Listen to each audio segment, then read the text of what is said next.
Lila and Finn. The secret door to adventure.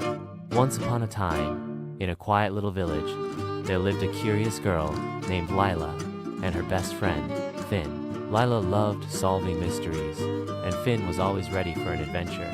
The two spent most of their days exploring the woods, climbing trees, and dreaming of magical worlds. One cloudy afternoon, as they wandered through an old part of the village, they stumbled upon a small abandoned house. Ivy-covered door, dusty windows. "Let's check," Lila exclaimed. Finn hesitated. "Are you sure it's safe? What if it's haunted?" "That makes it even more exciting," Lila laughed, pulling Finn along. Wind swept the dusty house, but in the middle of the room stood something extraordinary. A glowing golden door. "Whoa," Finn whispered.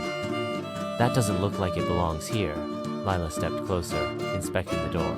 Covered in symbols, a star-shaped keyhole. "It's beautiful," she whispered. Suddenly, they heard a voice. "Only the brave may enter," it said softly, echoing through the room. Lila and Finn looked at each other, their hearts racing. "Should we open it?" Finn asked. "Of course," Lila said, always ready for a challenge. She reached out to touch the door, and just as her fingers brushed it, the keyhole began to glow.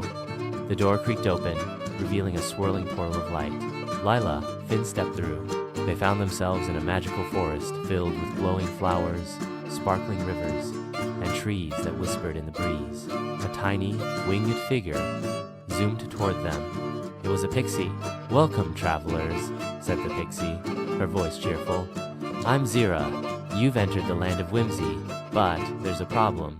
Our gem, the Heart of Forest, stolen by Shadow Thief. Our world fades without it," Lila said. "How can we help?" "The Shadow Thief lives in the Cave of Echoes," Zira explained. "But beware, he's tricky and loves playing games. You'll need your wits and courage to outsmart him." Determined to save the Land of Whimsy, Lila and Finn followed Zira's directions. The journey wasn't easy. First, they had to cross a bridge guarded by riddles. "If you want to pass," the bridge said, "answer this. What has roots but never grows, has a trunk but no leaves?" Lila grinned. "That's easy, it's a tree." The bridge groaned, but let them pass. Next, they entered a dark forest where glowing eyes stared at them from the shadows. Finn felt his knees tremble. What if those are monsters? "They can't hurt us if we stick together," Lila said, holding his hand. Shadow Thief held the heart. "You've come to take my treasure?" the Shadow Thief hissed. "Then you must win my game. Solve this puzzle. I'm not alive, but I can grow. I don't have lungs, but I need air. What am I?" Finn thought hard, and then he remembered the campfire they had built last summer. "It's fire!"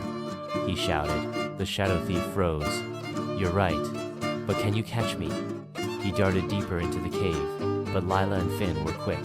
Working together, they trapped him in a net of glowing vines they found earlier. "Fine," the Shadow Thief growled, handing over the heart of the forest. "Take it and leave." As soon as they returned the gem to its pedestal in the forest, the Land of Whimsy sparkled with new life. Cheers erupted, thanking Lila, Finn. When they stepped back through the golden door, they found themselves in the abandoned house again. "Did that really happen?" Finn asked, looking around. Lila held up a small glowing flower she had picked in the Land of Whimsy. "It did," she said with a smile. From that day on, Lila and Finn kept the secret of the magical door, always ready for their next adventure.